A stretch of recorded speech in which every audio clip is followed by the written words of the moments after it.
What's up, Honest Lee? It's the home ec guy here. I've been kind of binge watching your videos today, as being a handyman something I'd like to get into.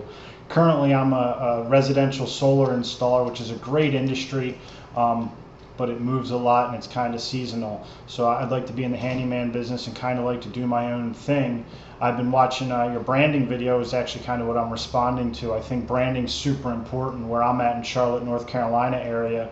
I think sometimes handyman gets a bad stigma or a bad rap as being just some local hack or whatever. I want to make sure that I differentiate myself as a brand, as a top quality handyman service.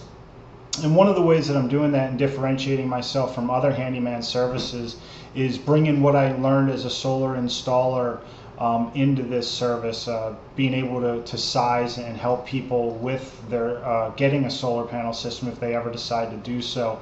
I'm also doing energy audits as part of my handyman services as well.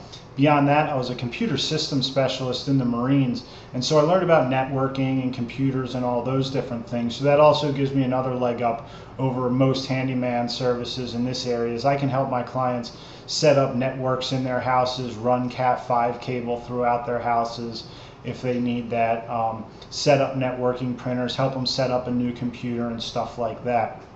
I think those are important things, differentiators for me that'll help me build my brand. Let me know what you think. I'm definitely going to keep watching your videos, and you got a new subscriber today. Keep them coming.